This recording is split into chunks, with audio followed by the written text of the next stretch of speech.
Hi, in today's lesson I'll be talking about how fatty acids are synthesized in the human body.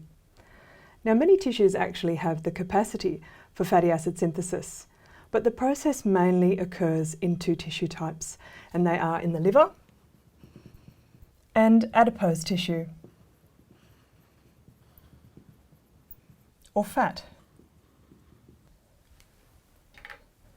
Now, inside the eukaryotic cell, fatty acid synthesis takes place in a specific location. So if we take our eukaryotic cell here, we'll give it a nucleus and a mitochondrion with lots of cristae.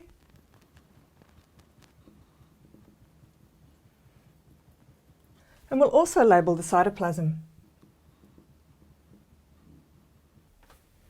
Now, fatty acid breakdown actually occurs inside the mitochondrion.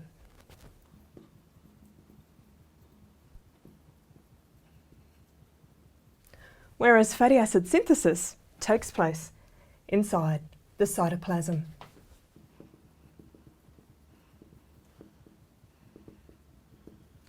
And it's this process that we're going to be talking about today. The key building block of fatty acid synthesis is the small 2-carbon molecule called acetyl-CoA.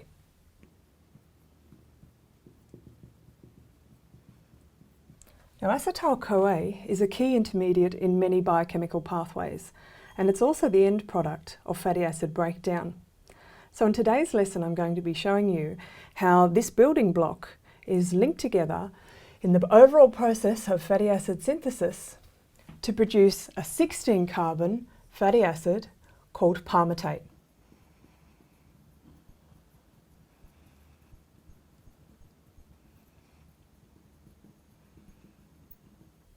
Now, palmitate is also a precursor for many other fatty acids. Now, the overall process of fatty acid synthesis can actually be broken down into three main stages. 1, 2, and 3. In the first stage, the building block acetyl-CoA is transferred into the cytoplasm where fatty acid synthesis actually takes place. In the second stage, it is an activation step where the molecule acetyl-CoA is converted into an active form of that molecule called malonyl-CoA, which is then ready for the final stage of fatty acid synthesis. And that final stage is called elongation. It consists of a 4-step cycle that is repeated over and over again until the final product, palmitate, is made. So stage 1 of fatty acid synthesis actually involves transporting the building blocks of fatty acid synthesis into the cytoplasm where the process takes place.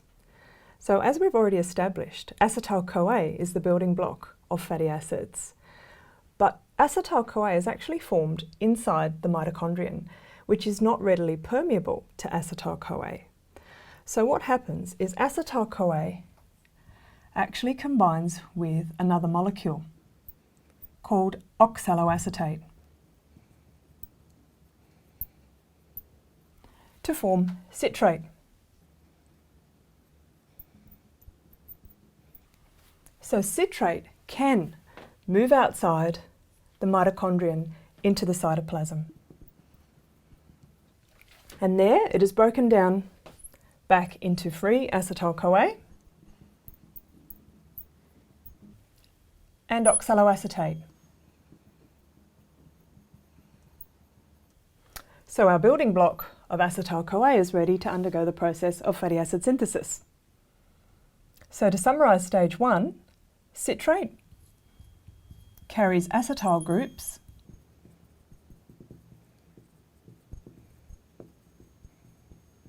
into the cytoplasm.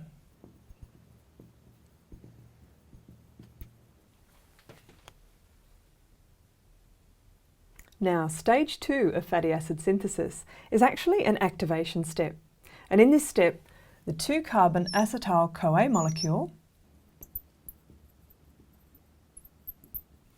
is carboxylated to form a 3-carbon molecule called malonyl-CoA.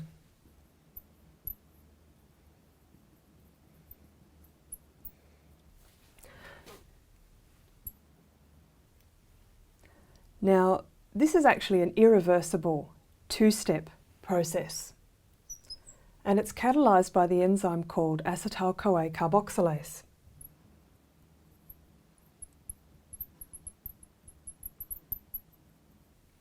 And the two really important things to remember about this stage is that this represents the first committed step in fatty acid synthesis,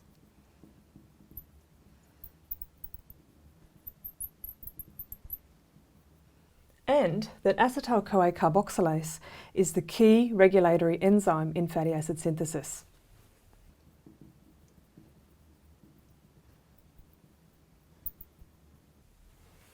So now we have the activated form of acetyl-CoA to begin fatty acid synthesis. So we can summarise stage 2 as being malonyl-CoA formation.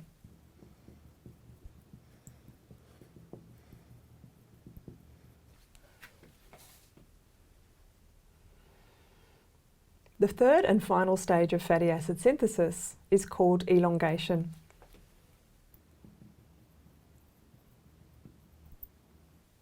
It is the most complex of the three stages, and it consists of 4 different reaction steps that are repeated in a cycle. And all of these steps are actually carried out by a large multi-enzyme complex called fatty acid synthase.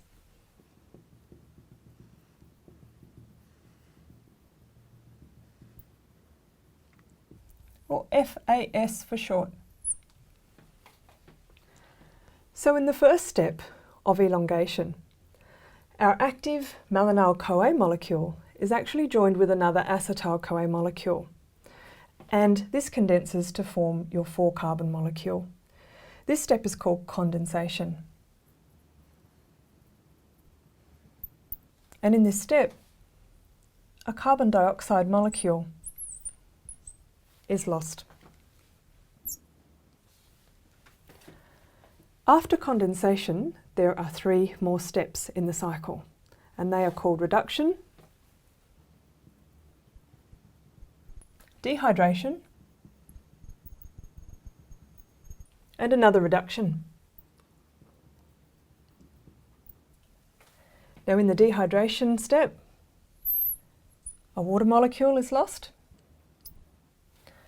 And in the 2 reduction steps, they actually require reducing power in the form of the molecule NADPH.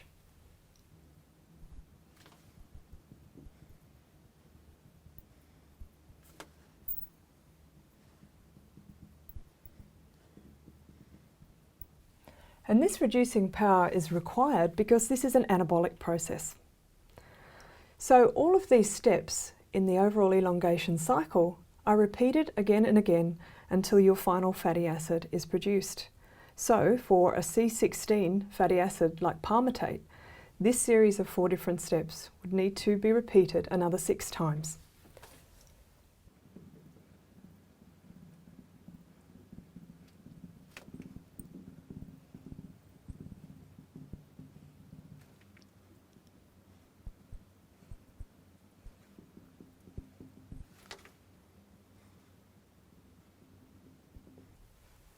to produce palmitate.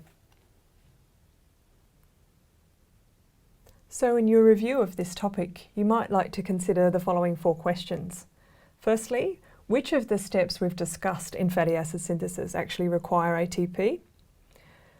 How are fatty acids with odd numbers of carbons formed?